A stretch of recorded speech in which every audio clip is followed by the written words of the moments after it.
Desde Guayaquil, Ecuador, transmite Quimmo TV, su medio digital, al servicio de los hermanos ecuatorianos que están dentro y fuera de nuestra patria.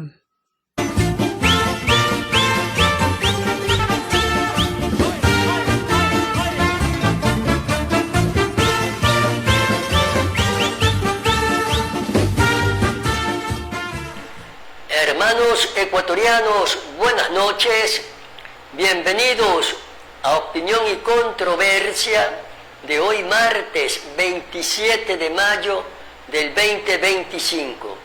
Ya estamos listos, presto para dar inicio a su programa. Bueno, hoy día empezamos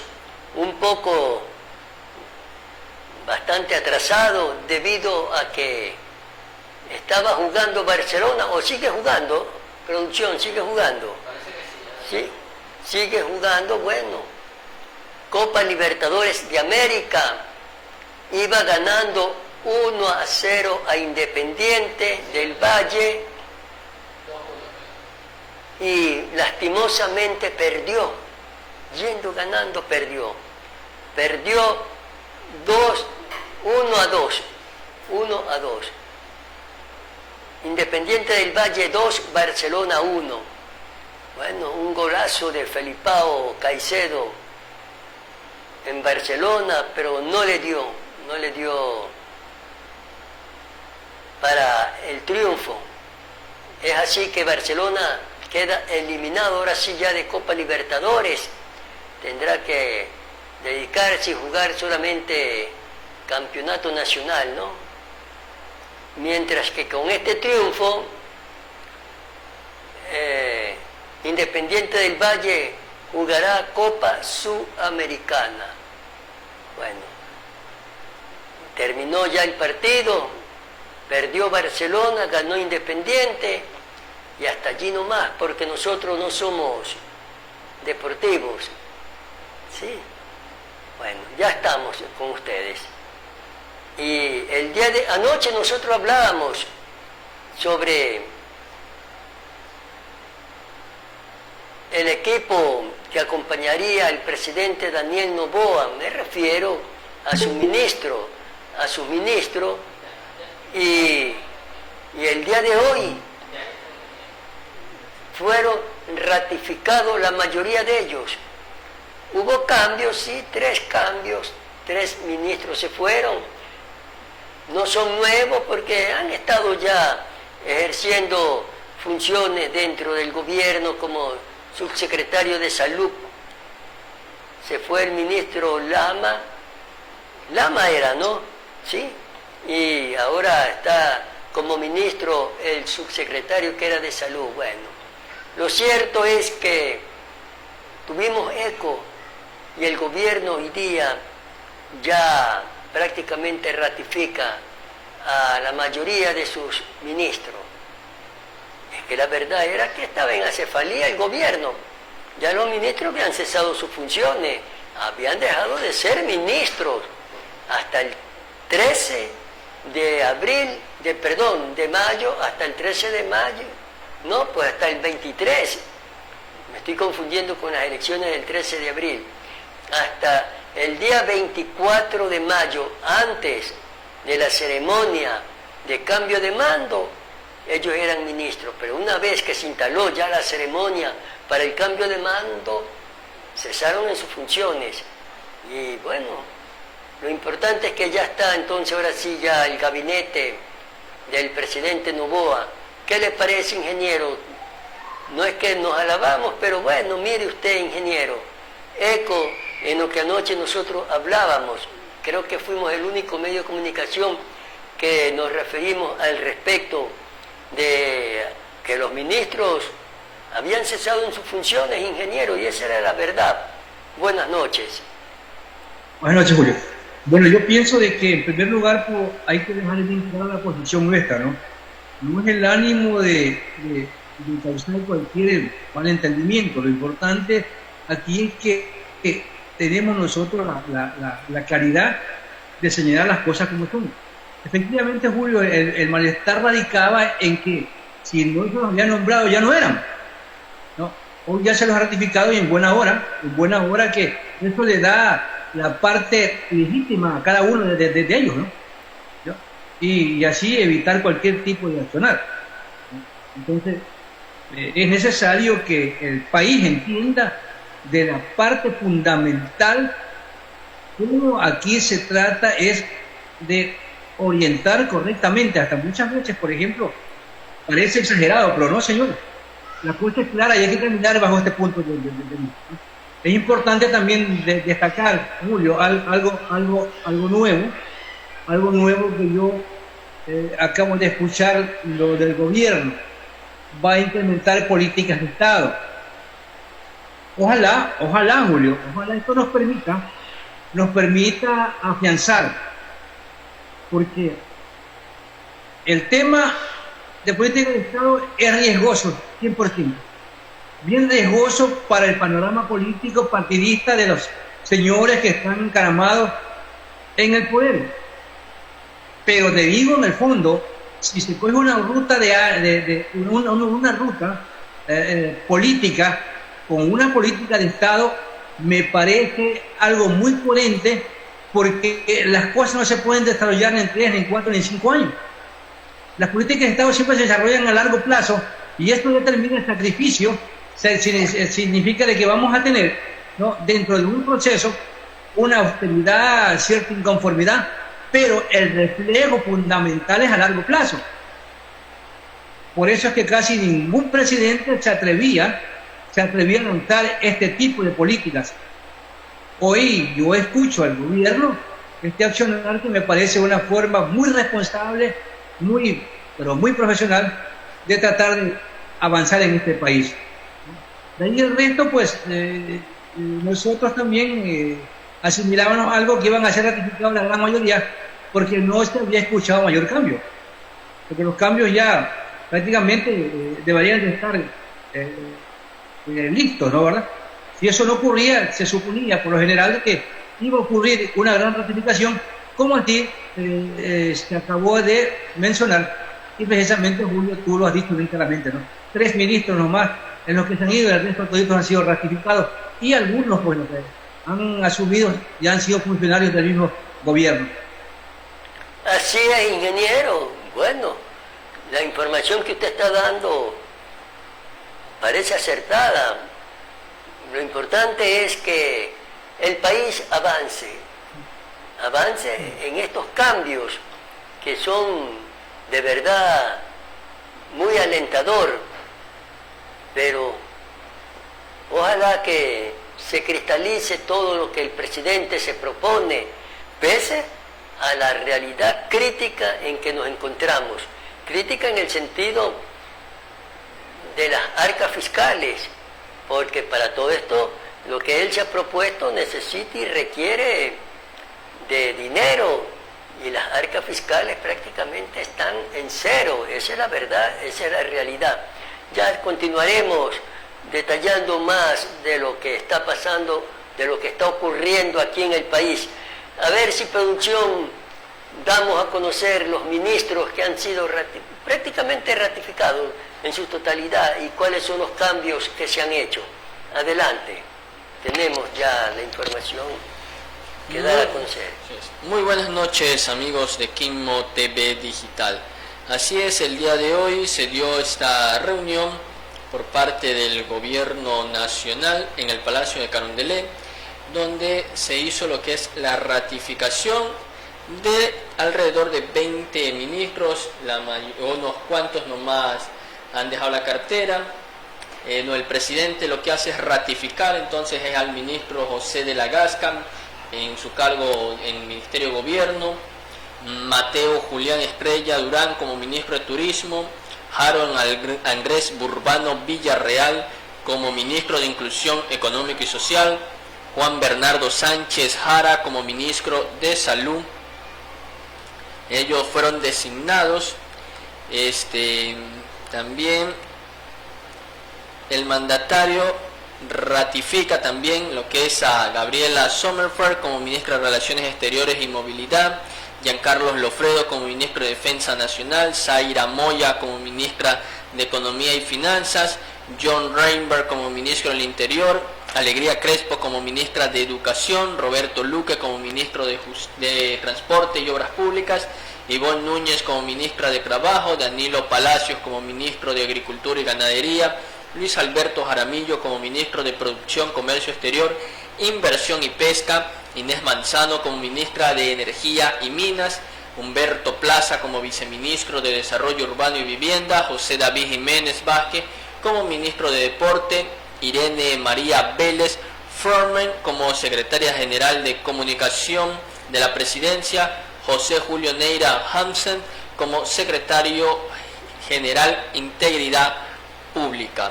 Ellos son entonces los que han sido ratificados y, como dije al inicio, designados. Entonces hay nuevo ministro de Turismo, Mateo Estrella, y de Inclusión Social, Harold Burbano, y Juan Sánchez como ministro de Salud. Ministro de Trabajo.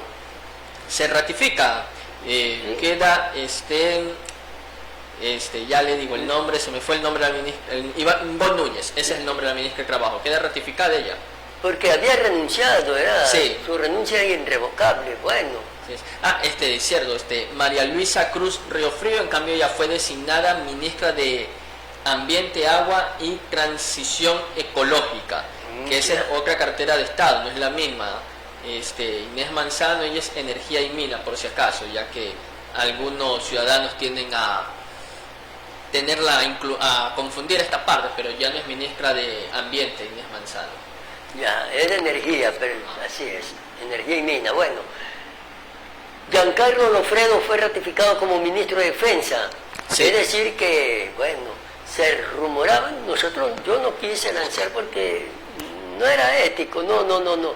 Se rumoraba muchísimo que como ministro de Defensa parecía que iba a ir el coronel Lucio Gutiérrez, pero parece que solamente fueron rumores. Por eso es que siempre yo digo, hay que confirmar la información para darla a conocer. De lo contrario, bueno, se lo pudo haber mandado como rumor también, pero no es así.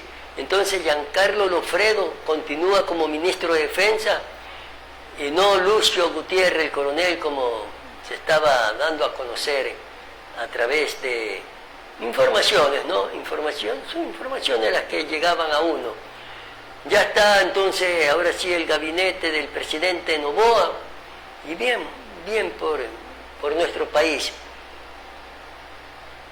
Y se levantó o se quiere llevar a juicio político a la ex asambleísta de Revolución Ciudadana, Esther Cuesta. Ah, juicio penal. ¿No era juicio político en la asamblea? No, que sepa. Ah, bueno, ya. Entonces, a ver, vamos con la información. ¿Qué mismo? En la asamblea, con 78 votos, se aprobó. Bueno, vamos con la información, a ver, ¿qué es lo qué mismo? ¿Juicio penal, juicio político? ¿Qué mismo es lo que se quiere? Así es, la ex legisladora Esther Cuesta se salva en la asamblea, pero no se libra de ser procesada en el caso Ya, Delgado. perfecto, se Así salva en la es. asamblea de ser enjuiciada políticamente, ya. Así es. La Asamblea Nacional de mayoría oficialista resolvió la mañana de hoy, 27 de mayo, que se declare improcedente el pedido de juicio judicial para levantar la inmunidad parlamentaria de la ex asambleísta Esther Cuesta, que es de Revolución Ciudadana.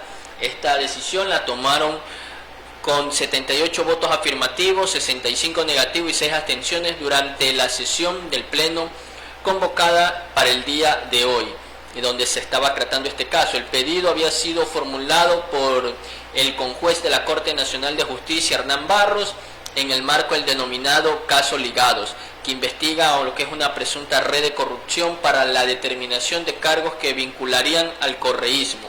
Un informe de coordinación de la asesoría jurídica de la Asamblea Nacional lo que ha hecho es concluir que el legislativo no tiene competencia para pronunciarse sobre la inmunidad de personas que ya no ostentan la calidad de asambleísta, ya que hacerlo iría en contra de los principios de la seguridad jurídica, es lo que expresa el Departamento Jurídico Legislativo. En consecuencia, la Asamblea ha decidido devolver el pedido remitido La moción fue presentada por la legisladora Esperanza Rogel del movimiento ADN, quien señaló que Cuesta cesó sus funciones como asambleísta el 13 de mayo del 2025. Es decir, actualmente Esther Cuesta es una ciudadana común y ya no goza del fuero de Corte Nacional que le otorgaba la Constitución o le otorga la Constitución a los funcionarios del Parlamento. La decisión entonces de la Asamblea no significa que Esther Cuesta queda exenta de enfrentar la justicia en el llamado Casos Ligados, donde está vinculado también Andrés Arauz, el ex consejero de Participación Ciudadana César Verduga. Lo que más bien implica es que al ya no contar con fuero de corte, la justicia puede de manera directa proceder al requerimiento de hacerle su llamado, enjuiciarla sin aval del legislativo. Bueno, aquí salta una pregunta. ¿Por qué el conjuez Hernán Barros, en qué se ampara para pedir que la Asamblea levante la inmunidad parlamentaria? Lógico, ella ya no es. Claro. Antes, lo último antes. A ver, sería, claro, o sea, todavía no se... Cuando él hizo ese planteamiento, ese pedido, era asambleísta. Algo iba a decir usted, ingeniero, ¿sí? Sí, tiene que haber sido antes, Julio, porque claro, los jueces conocen tiempo, ¿no? O sea, ahí no van a caer como giles, ¿no? Tiene que haber estado en funciones y por lo tanto lo que pasa es que no se trató en aquel tiempo, ¿no? Es decir, lo tratan ahora. Entonces ahora ya no, o sea, ya no surte efecto, porque claro, ya no es. Claro, así es, ingeniero. Vamos a ver qué pasa. Tendrán que ellos, o tendrá que la ex asambleísta hacer frente a este juicio que le instaurarán por... Ya es como ciudadano, sí, ciudadano común, ¿no? Sí, claro. Pero bueno, está clara la película. Sí, ella ya no es asambleísta, así que procede el juicio penal, lo que quieran instaurarle a doña Esther Cuesta. ¿Y cuál es el pronunciamiento del bloque de Revolución Ciudadana a este respecto? Vamos con la información. Así es, la bancada Revolución Ciudadana emitió un comunicado el día de hoy sobre este tema, aunque ya varios asambleístas, entre ellos Franklin Samaniego, han manifestado su respaldo. Pero en sí la bancada Revolución Ciudadana indica en este comunicado: defender a Esther Cuesta es defender la inconstitucionalidad. Respaldamos firmemente a nuestra asambleísta Esther Cuesta, víctima de un nuevo intento de judicializar actos legítimos realizados como presidenta encargada de la Asamblea Nacional, en cumplimiento de sus funciones constitucionales y legales. Hoy, una decisión vergonzosa. Con los votos de ADN, el Pleno de la Asamblea optó por declarar incompetente y devolver el proceso a la Corte, habilitando que continúe una causa penal sin sustento jurídico, vulnerando un fuero parlamentario y profundizando la persecución política que enfrentamos desde hace años. La Constitución y la ley son claras. Los actos en ejercicio de funciones legislativas están protegidos. Hoy se ha distorsionado el orden democrático. Hemos sido testigos de un nefasto procedente. Cualquier legislador podrá ser enjuiciado por sus decisiones sin incomodar al poder. Esto no es solo un ataque a Esther Cuesta, es un atentado a la independencia del Parlamento y a la democracia misma. Pero ella ya no es asambleísta. Ese pronunciamiento tuvieron que verlo hecho cuando ella estaba en funciones y ejercía la función de presidenta encargada de la Asamblea. Pero ahora, bueno, aquí ya viene lo político también, ingeniero. Esa es la verdad, pues.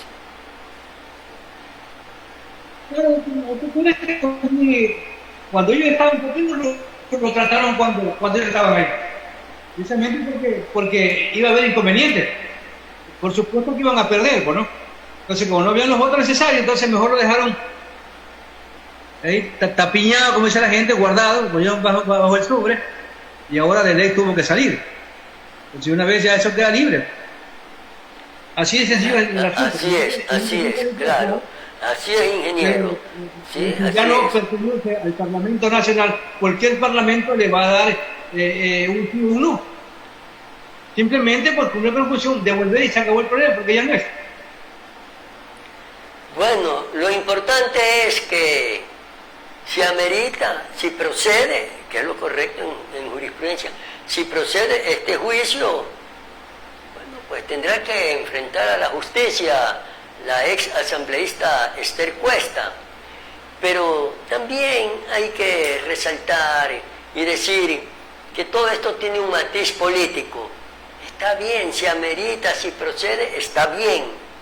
Pero, ingeniero, al menos yo soy del criterio, ingeniero, que ya sobre estos problemas de ver al cuco, al monstruo feo que es Correa, yo creo que eso ya deben de superar, ingeniero, ya deben de dejar de lado. Si procede algún juicio ante la justicia, bienvenido sea, pero continuar con esto de seguir atacando y tratando de destruir políticamente a Rafael Correa, ingeniero, yo creo que ya basta, porque la verdad es que esto ya se parece a lo que vivimos hace 40 años, cuando Abdalá fue perseguido a sí mismo, y hay que decirlo, fue perseguido por los social cristianos. Esa es la verdad. En la época del ingeniero León Febres Cordero, Abdalá tuvo que él mismo expatriarse, irse a Panamá, se autoexilió y todas esas cosas. Y recordemos, ecuatorianos, para los que pasamos los 50 años, ¿no?, y los que tenemos más, que inclusive hasta droga le pusieron a Abdalá en Panamá. Abdalá estuvo 20 años fuera del país, se autoexilió por allá, bueno, y regresó, y ahí lo tenemos, aquí Abdalá, quejándose y lamentándose de sus amigos, de sus coidiarios de ayer, ¿no?, que dicen que lo han olvidado. Yo recuerdo esta frase en los políticos que dicen los políticos, como decía también don Asá Bucarán, el mismo León Febres Cordero, Rodrigo Borja, está gozando, ¿cómo ya se me fue el término?, de la soledad del poder. Abdalá en este momento está gozando de la soledad del poder. Los que ayer él llamaba amigos, coidiarios, que así mismo, como en la actualidad, que defienden a capa y espada a Correa, ayer lo defendían a Abdalá y ahora mire, ni la hora, dicho por el mismo Abdalá. Tanto es así que su casa la está vendiendo, no sé si la seguirá vendiendo, pero en esa situación crítica, gozando de la soledad del poder, como dicen los políticos viejos, está don Abdalá. ¿Sí? Y de pronto, no quiero yo alarmar ni tratar de, por favor, de herir sensibilidad, pero a mí me da la impresión que así mismo está gozando de la soledad del poder el abogado Nebot. Me da esa impresión. No lo escucho, no dice nada. No dice nada. Algo iba a decir Julio Horacio, usted me dijo. A ver. Sí, algo para acotar justamente a lo que dice el reportero Flecha, es que, bueno, el tema en sí no es ecuatoriano, pero cuando en su momento el expresidente de Perú, Alan García, se quitó la vida, el periodista Jaime Bailey hizo un artículo para Diario El País de España, el cual titulaba La goma de mascar, en el que decía el político es como la goma de mascar, lo hacía referencia de que en su momento es como la goma de mascar, nos la metemos a la boca, la saboreamos, así mismo el político es saboreado, el político saborea al mismo tiempo el poder, todo lo que conocemos que conlleva estar en un cargo público, sea de manera democrática o por designación. Entonces dice el momento en que la goma de mascar también pierde el sabor, es escupido, y así mismo sucede con el político. llega en su momento en que ya llega su tiempo, muchas veces son olvidados, como usted lo manifiesta expresado por el expresidente Abdalá Bucaram, que él dice que ya sus amigos se le han ido, que lo han abandonado, así entonces vemos qué sucede, ¿no? Se viran, vemos actualmente, por ejemplo, el presidente Correa, él gozaba con un gran amigo suyo, como era Fausto Jarrín, que hoy está dentro del gobierno de Daniel Noboa, si no mal recuerdo es asambleísta, me parece, ahorita. Entonces vemos, asimismo, ayer gritaban viva Aldalagri, viva Febres Cordero, en su momento también gritaron viva Borja, gritaron viva Correa, hoy gritan viva Noboa. Entonces, es la realidad, es así, ¿no? Los políticos tienen su momento de gloria y llegan luego su declive, en que ya no es saboreado, sino es escupido. Ya que usted tocó algo del Perú, ¿no? Mire, hace unos días nosotros aquí comentábamos y hablábamos de Fujimori, de Pinochet. Sí, hablábamos y dijimos que el ingeniero Febres Cordero lo salvó la muerte, o si no corría la misma suerte. Esa es la verdad, esa es la verdad. A veces también abusar del poder, lo que dice Jaime Vélez, es la verdad. Es como la goma de mascar, cada que saborea una menta, algo dulce en la boca, un aliento fresco, y después lo escupen, se acabó. Así es la política. Así es la política. Entonces llegará el momento en que Correa de pronto, digo yo, llegará el momento, porque aún no, todavía tiene un buen respaldo, un buen apoyo. Tener casi 5 millones de votos, 400 ni sé cuántos, 70, bueno, es bastantísimo tener un bloque. Y hay que reconocer, fue el bloque más votado, llegó con 67. Así es la política, que se cambian de camiseta, se voltean algunos, es verdad. Pero bueno, en este periodo llegó a ser el bloque más votado. Llegó a la Asamblea con 67. Esa es la verdad. Bueno, vamos a ver qué pasa, ingeniero. Sí, así es. Lamentablemente hay que señalar las cosas claras. Aquí, por ejemplo, la tradición populista Oye, ingeniero, ¿se recuerda a don Asá Bucaram también? Pues. Y después mire la suerte que corrió. Están saboreando, ¿cómo es la palabra? Saborean... no, pues, lo que yo dije hace mucho que se me va, que dicen los políticos, la soledad del poder. También gozó de la soledad del poder, don Asá. Mire, aquí en nuestro país ya vamos viendo a muchos. Y es lo que pasa con el doctor Rodrigo Borja. ¿Dónde están los amigos del doctor Rodrigo Borja también? Sí. Esa es la realidad. Disculpe, ingeniero, continúe, siga. Sino que hay que refrescar la historia. Y es muy importante y bueno recordarlas. Disculpe, ingeniero. Entonces, como tú decías, Julio, y como se ha manifestado, yo ahondo un poquito más. Pienso que la tragedia más grande que le puede ocurrir a un pueblo es cuando se hace eco de un populismo, ¿no?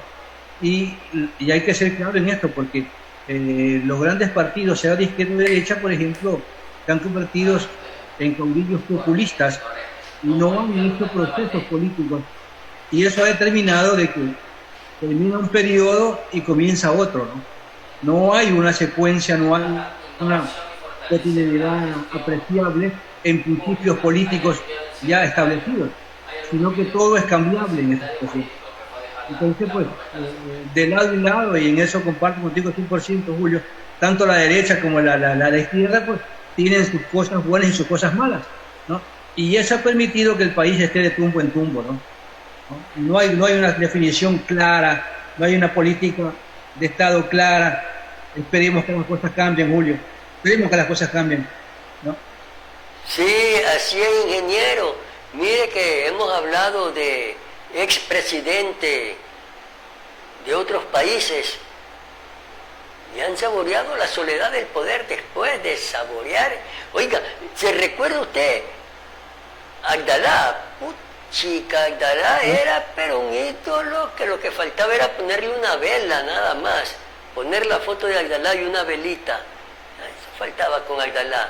Asimismo con don Azabucarán, con León Febres Cordero, con el doctor Borja, con Correa, mire, bueno, yo digo, si proceden juicio y todas esas cosas, sí, porque le han hecho mal al país, le han hecho tanto daño al país, pero también, ingeniero, a veces abusar, el poder es efímero, hoy estamos, mañana no, así que hay que actuar con mucho tino en la política, ingeniero.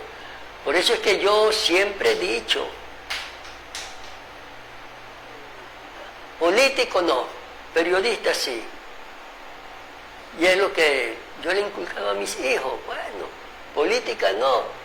Por ahí ya una se me metió a la política, ya no puedo hacer nada, yo ingeniero, pues, encadenarla, amarrarla no puedo.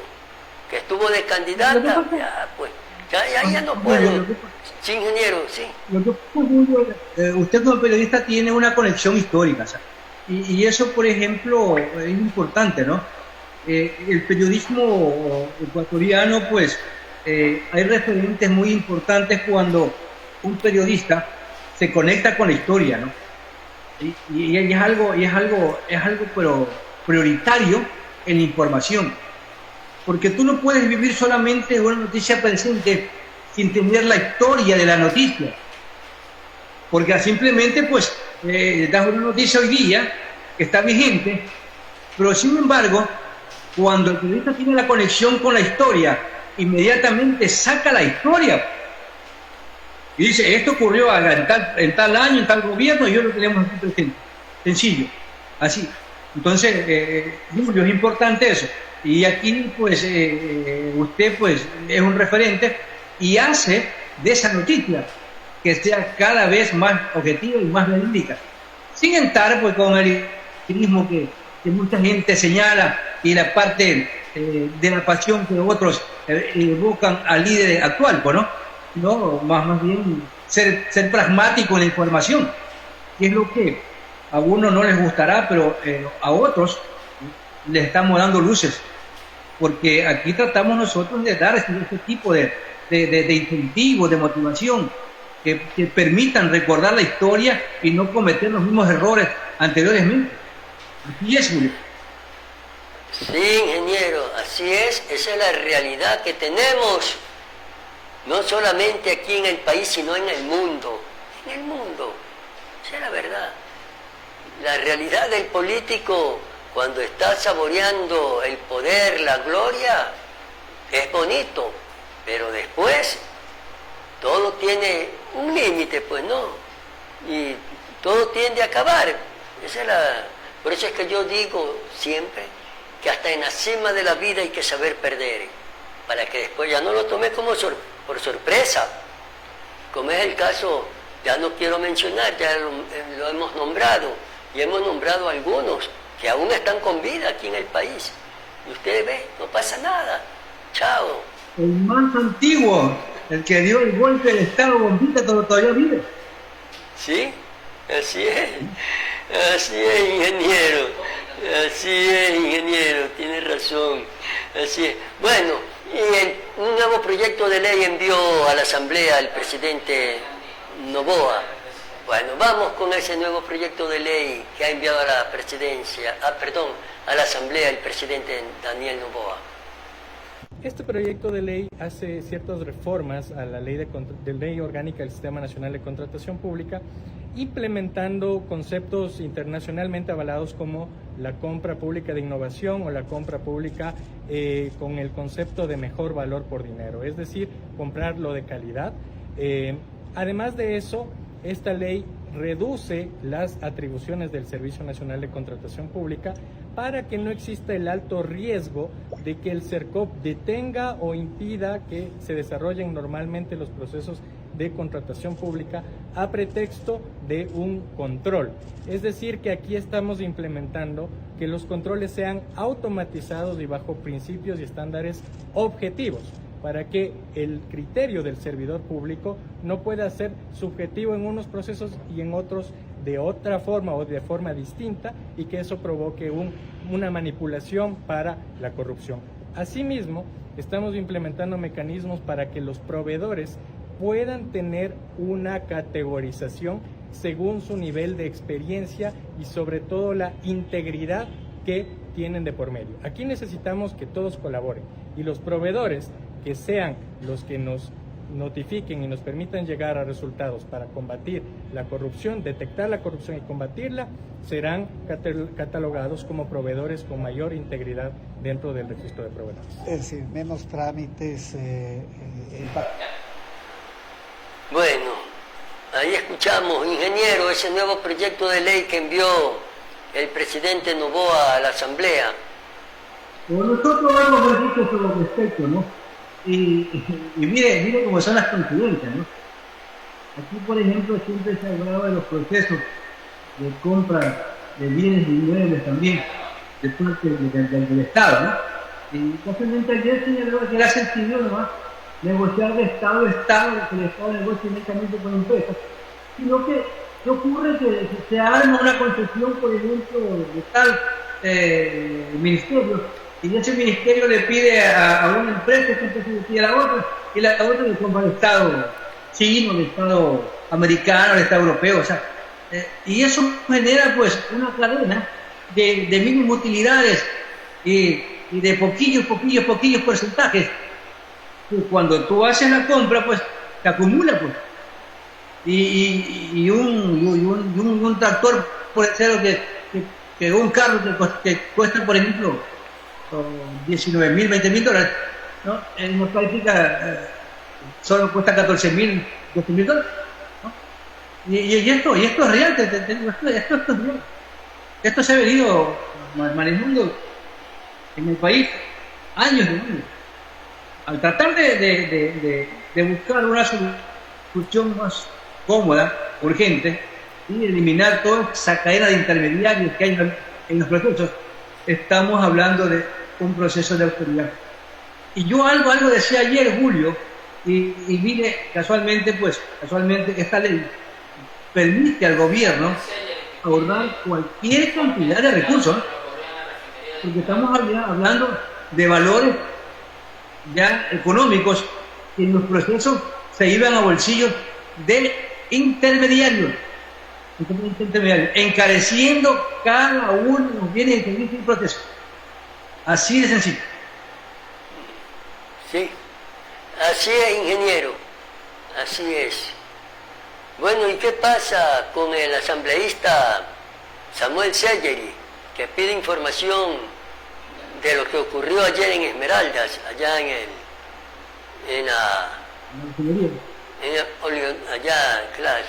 Oleoducto? Sí, así es. A ver, ¿qué es lo que pasa? ¿Qué es lo que está pidiendo el asambleísta Samuel Segeri?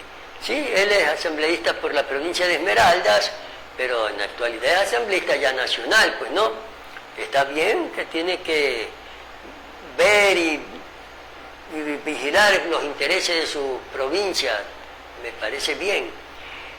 Y decíamos nosotros ayer que ya qué casualidad, qué calificativo podemos darle de todo lo que está ocurriendo allá en Esmeralda, porque derramamiento de petróleo, ahora este problema de el incendio, la explosión ayer en la refinería de Esmeraldas, la situación crítica en que están los hermanos esmeraldeños. Vamos, ¿qué es lo que estás pidiendo? ¿Qué información pide el asambleísta Samuel Segeri? Bueno, los esmeraldeños, otro hecho con incertidumbre que que ya no vivimos, sino como sobrevivimos en todas las semanas que hemos pasado desde derrame, el tema de inundaciones, sismos que ha afectado gravemente la parte social de los esmeraldeños, y ahora el tema de la incertidumbre de la explosión que hubo uno de los tanques que está cerca a la vía estatal, al kilómetro donde está el flujo vehicular de la ciudad transeúnte, y en los cuales también preocupa. En el periodo pasado hizo un proceso de fiscalización a Petroecuador, Refinería Esmeraldas, conjuntamente con el resto de los asambleístas de ese momento. Ahora, ¿qué fue lo que decían? Informes técnicos, gerentes salen, gerentes entran, y la forma de lo que queremos, muchos millones se invirtieron en refinería, en repotencializar. ¿Qué pasa ahora con todos esos millones? ¿Qué pasa en los tanques de combustible en los cuales se invirtieron? Claro, están dentro de procesos de rehabilitación, que hay que ver en esos procesos de rehabilitación, de mantenimiento en los que se estaban haciendo, qué ha pasado, qué es lo que sucede realmente, y siendo respetuoso, porque no me gusta ser mediático o caer en politiquería, sino que he mandado dentro de mi facultad como fiscalizador que... Bueno, ahí está el asambleísta Samuel Sellery pidiendo información de lo que está ocurriendo allá en la provincia verde Esmeraldas. Y anoche decíamos nosotros, hablábamos sobre el derrame de petróleo, lo que está diciendo ahora el asambleísta, sobre ese movimiento fortísimo que prácticamente fue un terremoto, ahora esta explosión. Más allá de que tienen que dar una información, ingeniero, los gobernantes, el gobierno, el Ministerio de Energía y Minas, qué sé yo, ingeniero, yo creo que es el momento oportuno que el gobierno tienda a ver qué hace por los hermanos esmeraldeños. Necesitan ellos, requieren una atención inmediata a todos los problemas que tienen. No solamente por el terremoto que lo perdieron todo. Ahí están los ríos, la mar contaminada, las playas, el audio, Julio, todas el esas audio. cosas. Perdón. Y lo cierto es que están pasando la de Caín. No tienen cómo trabajar por la contaminación que hay en los ríos, porque ellos viven de la pesca. Esa es la verdad. Están ellos al mismo tiempo, la contaminación del ambiente, cómo viven, cómo se está desarrollando la vida de los hermanos esmeraldeños. Hablemos de las criaturas que hay, ingeniero. Entonces, yo creo que la atención del gobierno debe ser inmediata, ingeniero, digo yo. No, sí, es importante, mira.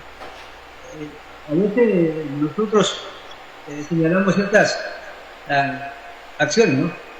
Pero, como tú dices, es bueno que se haga coincidencia, lo que está ocurriendo.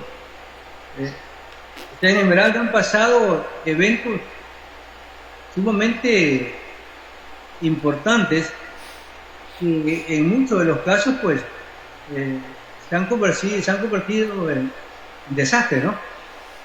¿Cómo es posible que tras un golpe viene otro golpe?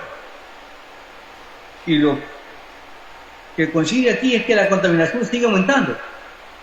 Y aquí la contaminación es a otro nivel. Y es una contaminación ambiental bastante fuerte, ¿no? Y ya pues prácticamente se está cubriendo todos los espacios de contaminación. Mire, Julio, el aire que se respira con una concentración bien fuerte de dióxido de carbono determina también una preocupación de salud, y la salud de los niños y de los adultos mayores. Con esto, a cuestión de la contaminación del medio ambiente, puede acarrear problemas cardiorrespiratorios sumamente fuertes.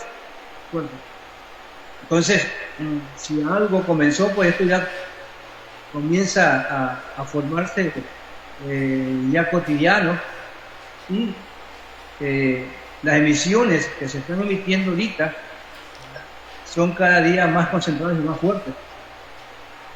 El gobierno debería, como tú dices, de estar de cabeza ya. Y la otra, hay que investigar, hay que investigar paso a paso, ¿no? Paso a paso, porque esa refinería ha sido repotenciada, ¿no? Repotenciada con 2.000 y pico de millones de dólares. Debería haber tenido pues una hoja de ruta sobre mantenimiento y de proveerla de toda la seguridad necesaria, ¿no? Porque si no, pues ¿de qué estamos hablando, Julio? ¿De qué estamos hablando?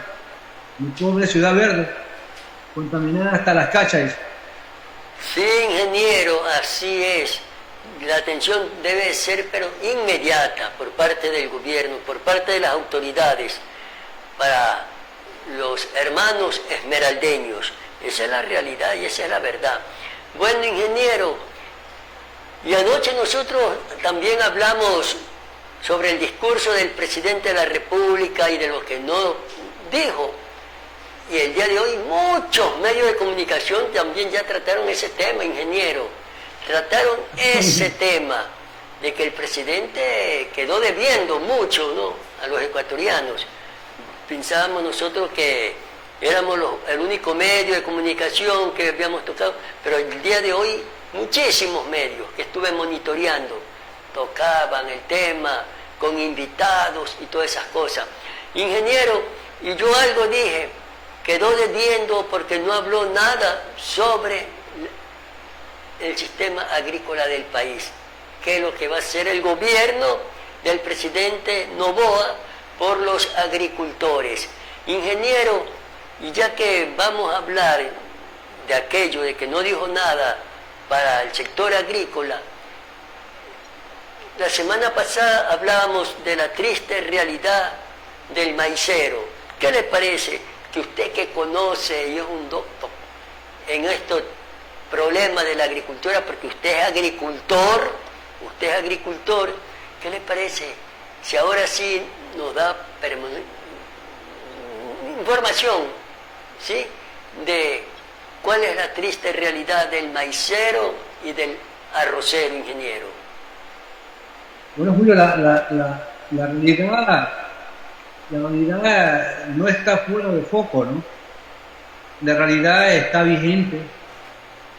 Acabamos de pasar uno de los inviernos más consistentes, uno de los inviernos que ha sido perenne, ha sido permanente, lo cual ha permitido que la capa freática aumente en todos los niveles y el exceso de lluvia, pues, acumulado en los ríos y vertientes, ha causado estragos fundamentales en este país.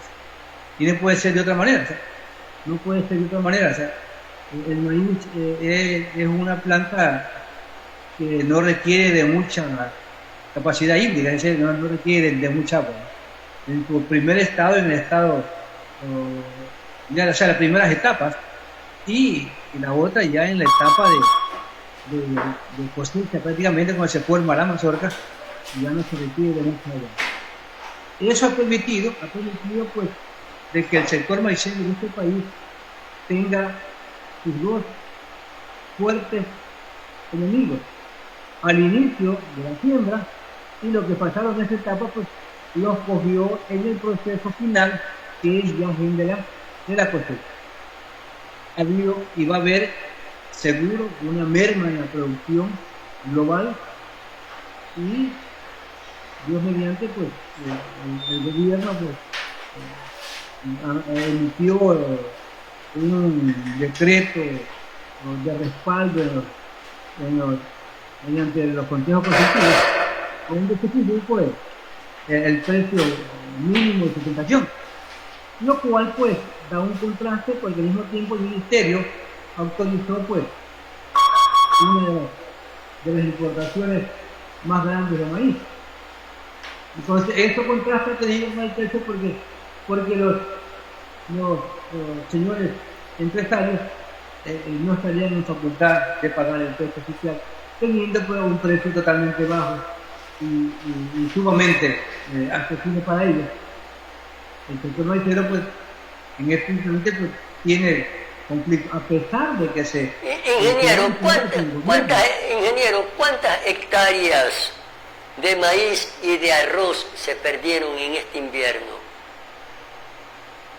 Bueno, yo te digo, lo que decía otra vez, no tenemos el informe todavía oficial del Ministerio de Agricultura y Ganadería, pero yo sí te digo, estamos hablando de unas 20.000 a 30.000 hectáreas, ¿no? Y más se perdió, Julio, más se perdió en la cosecha, más se perdió ya en estado de cosecha. Casualmente el día de ayer que yo venía viajando, la propiedad del señor exalcalde de Santa Lucía, el abogado Aroca, era de ver cómo la producción estaba en el suelo. Ingeniero, ¿y a cuánto asciende más o menos de pérdidas económicas? ¿Cuánto han perdido los agricultores económicamente? ¿Cuánto han perdido? Y yo ese día más o menos estamos hablando de 20.000 hectáreas de mínimo. Si usted multiplica por 50 y eso lo multiplica por 36, estamos hablando más o menos de algunos millones nuestros, ¿no? Se calcula que los bonos CATA y todo eso no llega pero ni a la rodilla, no llega porque no cubren lo que debería. Y por último, ya no hay espacio. No hay espacio porque de 10.000 bonos CATA que se le dieron entre el sector arrocero y maicero, ¿no? Estamos hablando de que si nosotros ponemos 10.000 campesinos más, estamos hablando de un proceso sumamente económico que nos abarcaría llevar algunas decenas de millones. Ingeniero, ¿y qué necesita ahora el agricultor? ¿Qué es lo que necesita el agricultor? ¿Qué debe de hacer el gobierno en este momento, ingeniero? Tanto para el sector maicero y arrocero. Directamente pues entrar con un crédito para repotenciarlo. Y yo no estoy de acuerdo en eso que Nueva anda haciendo perfiles, a pesar de que tengo la información de fuentes oficiales ya, de que el gobierno ratificó al señor Danilo Palacios como ministro de Agricultura, como el decreto 011, y dentro de eso el gobierno está programando un plan que se llama, si no me equivoco, el plan se llama Manos para el Campo, algo así.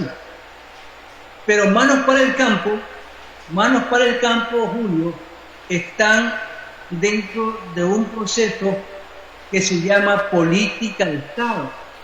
Una política de Estado que tiene, Julio, a su haber, y escúchenme bien lo que le voy a decir, que esto es nuevo, ¿no?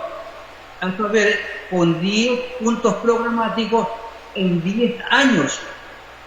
O sea, es un proyecto a largo plazo a donde se le puede permitir al gobierno, ahora sí, si hace esta hoja de ruta a largo plazo, sí podemos estar hablando de algún beneficio.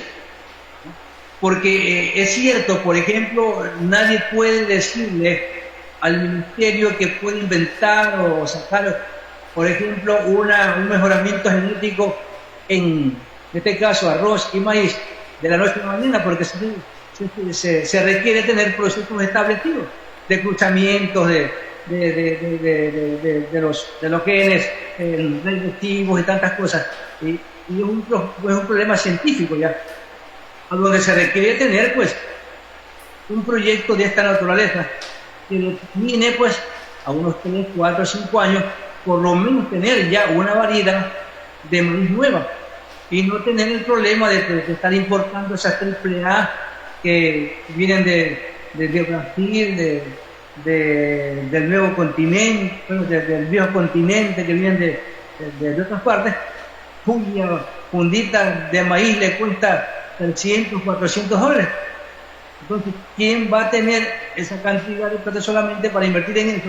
Y aparte de eso, el paquete tecnológico es sumamente alto, donde se deberían aplicar, por ejemplo, este tipo de acciones que me parecen bien.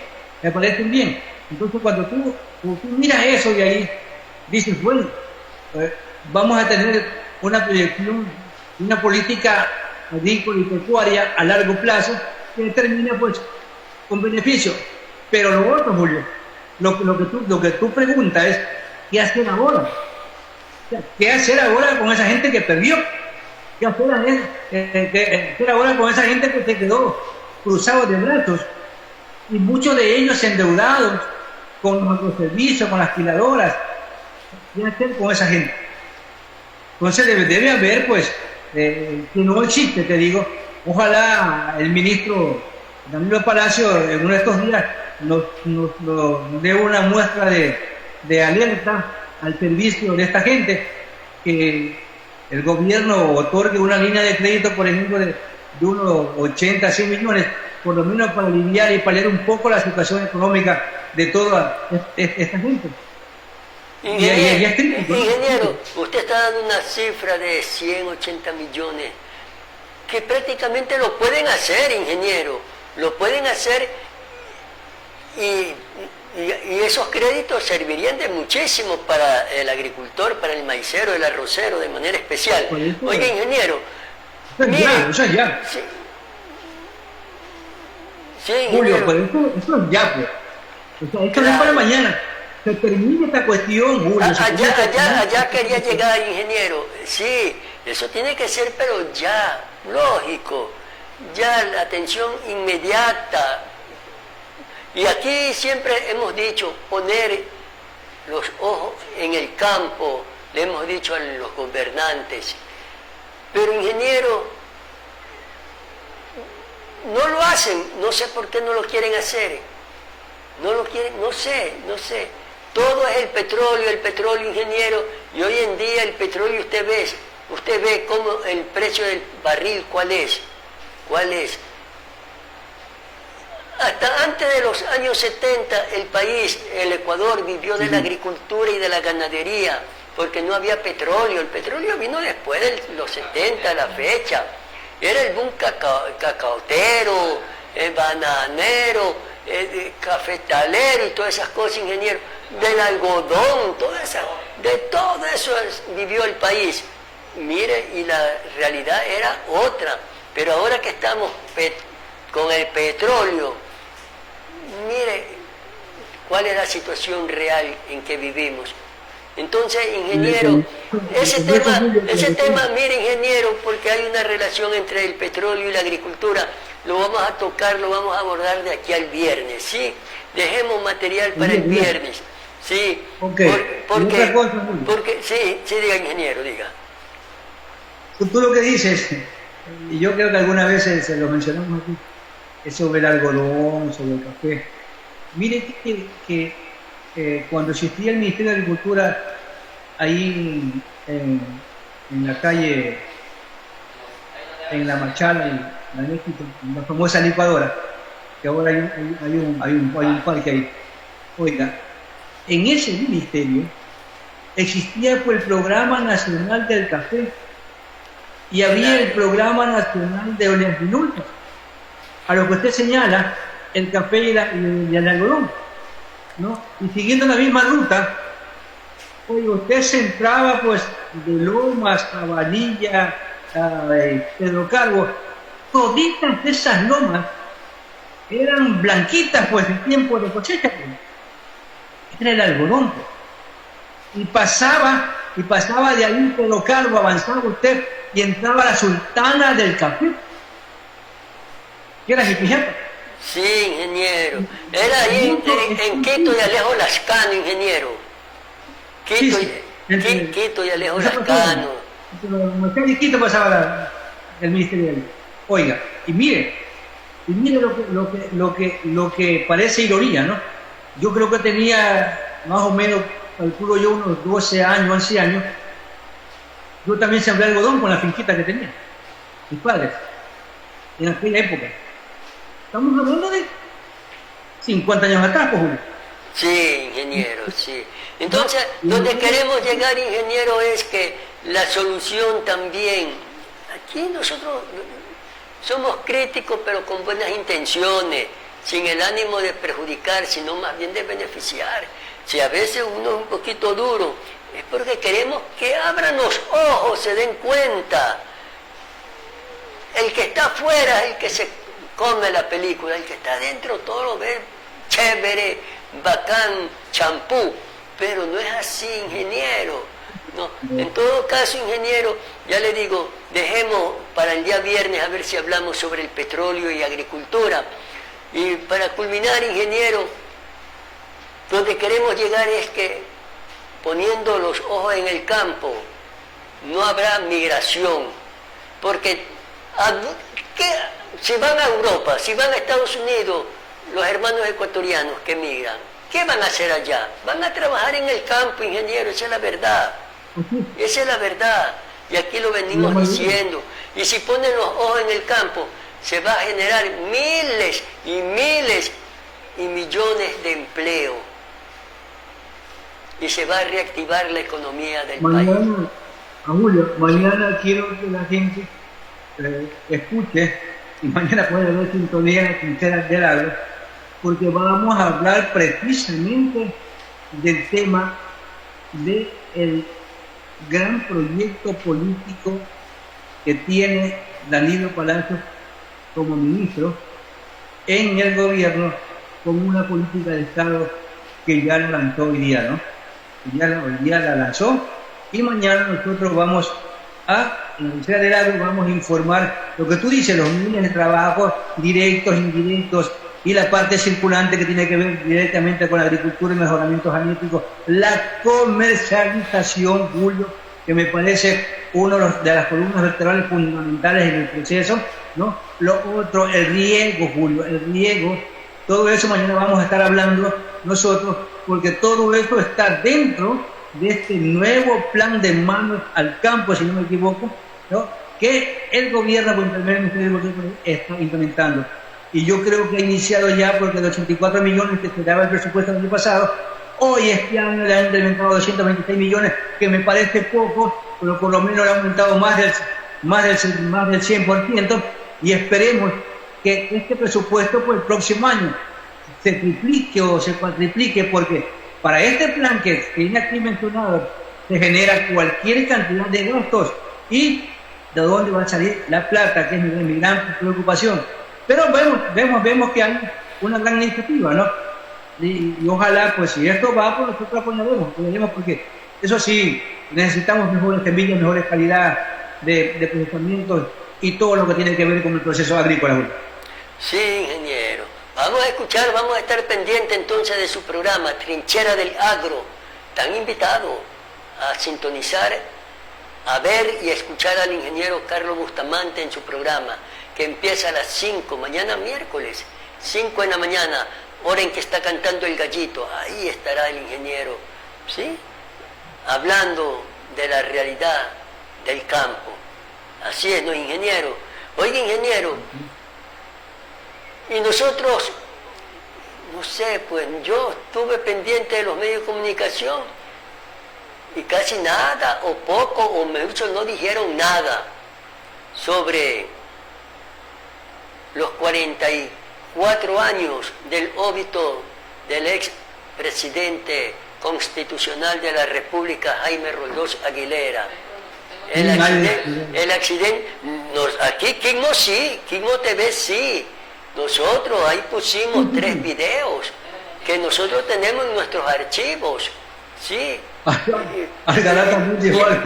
Y lo pusimos, ingeniero, y mire usted, fuimos los únicos que recordamos el óbito, la trágica muerte del expresidente Roldós, su esposa y parte de su comitiva.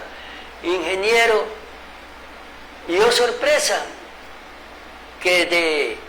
Oiga, es que Jaime Roldós sí que fue un estadista, pero único, qué talla, ¿no es verdad? ¿Velasco Ibarra Sí. o Jaime Roldós, ingeniero? ¿Velasco Ibarra o Jaime Roldós? Bueno, te digo, yo viví la última etapa de Velasco Ibarra, ¿no? Y Velasco Ibarra, por la trayectoria, debe de estar un poco más adelante. Roldós recién comenzaba, ¿no?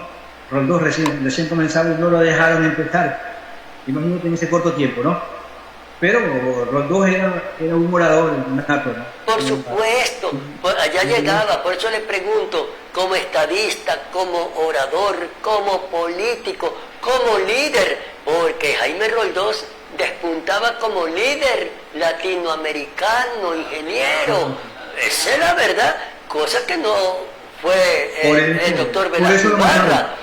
Despuntaba como líder latinoamericano por su talla de estadista, de orador, de político. Escuela de don Assá Bucarán, quien hay que reconocer, hay que decirlo que lastimosamente a don Assá no lo dejaron ser presidente.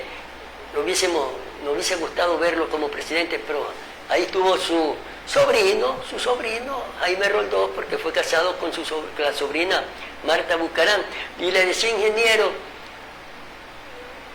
que de Jaime Roldós se hizo eco el ministro de Salud de los Estados Unidos, Robert Kennedy, que dice que la CIA tiene que ver algo con la muerte de Roldós, ¿sí? Y vuelvo y reitero, es que Roldós despuntaba como un líder de talla latinoamericana.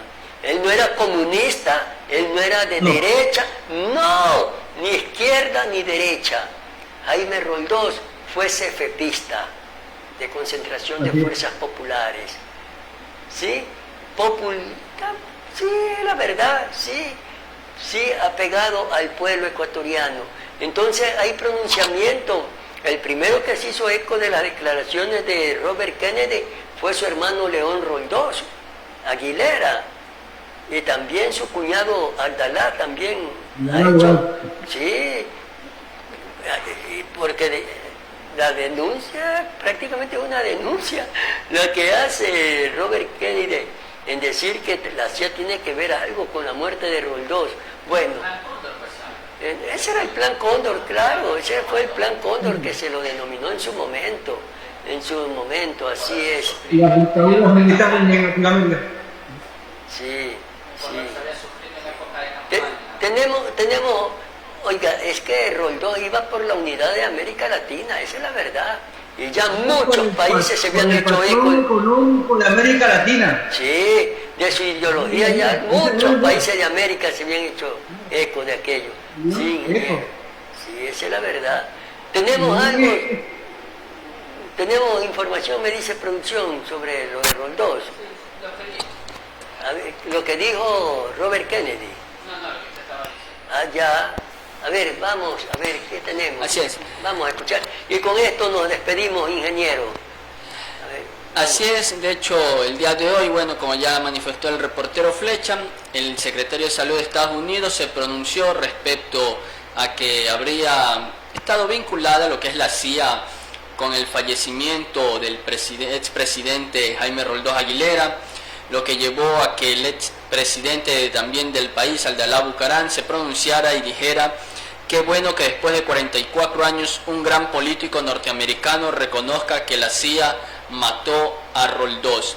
De su parte también el hermano del exmandatario, el ex rector de la Universidad de Guayaquil, ex vicepresidente de la República, ex candidato a la presidencia, León Roldós, envió lo que es una carta al político estadounidense Robert Kennedy, en el cual, si damos aquí lectura, expresa según esta nota periodística lo siguiente: el expresidente de la República, León Roldós, envió una carta a Robert F. Kennedy Jr.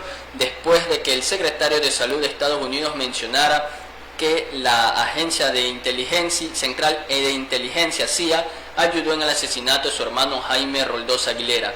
En esa masiva que le enviará dentro de 10 o 15 días, solicitará la ayuda de Kennedy Jr. para que se incluya en el caso de Jaime Roldós en la desclasificación de información.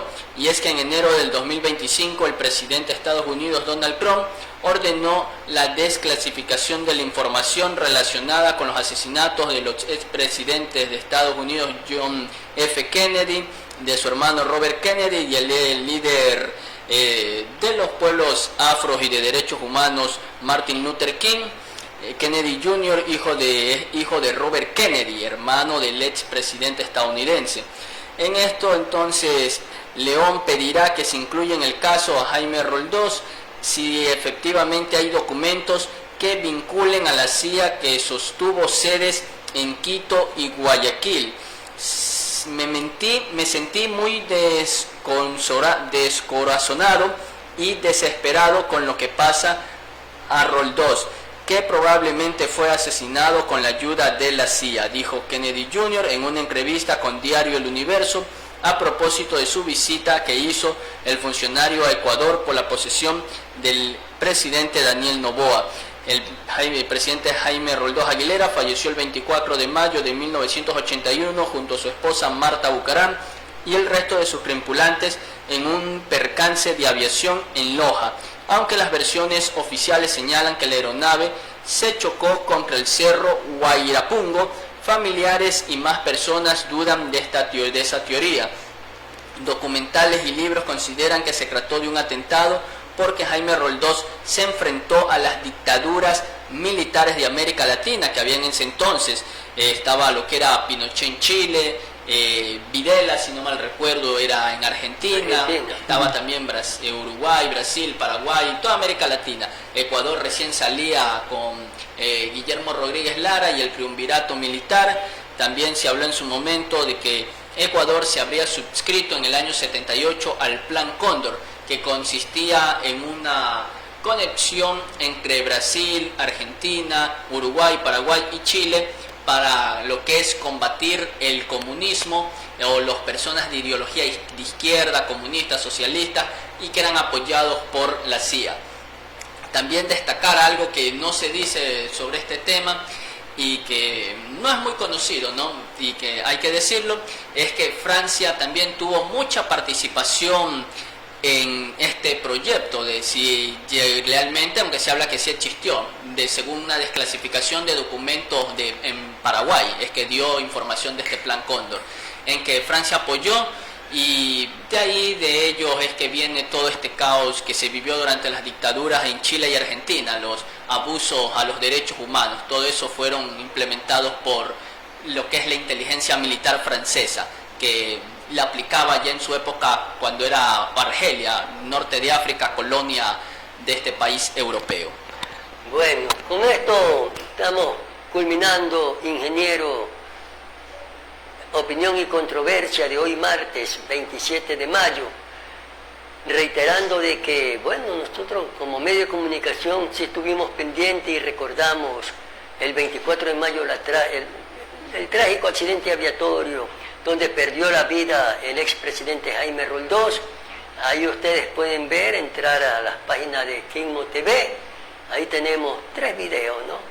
Y vamos a ver qué revuelo causa estas declaraciones de Robert Kennedy sobre el caso Roldós, ingeniero.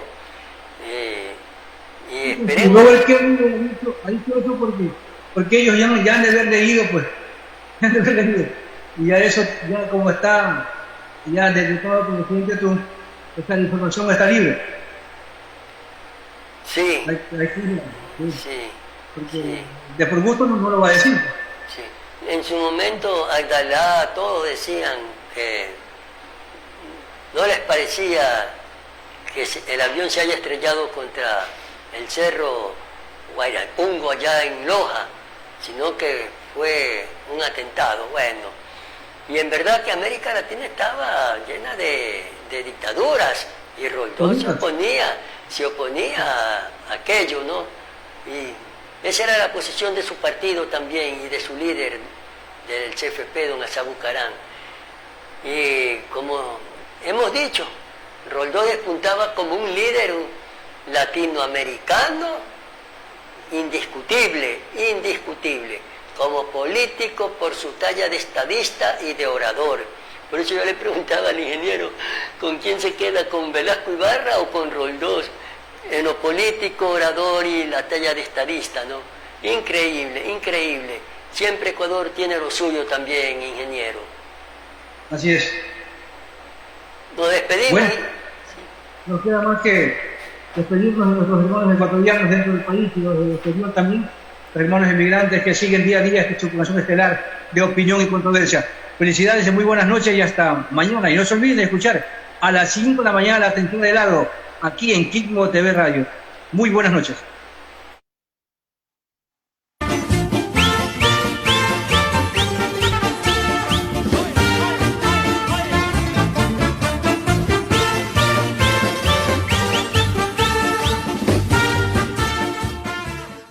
Desde Guayaquil, Ecuador, transmite Quimmo TV, su medio digital, al servicio de los hermanos ecuatorianos que están dentro y fuera de nuestra patria.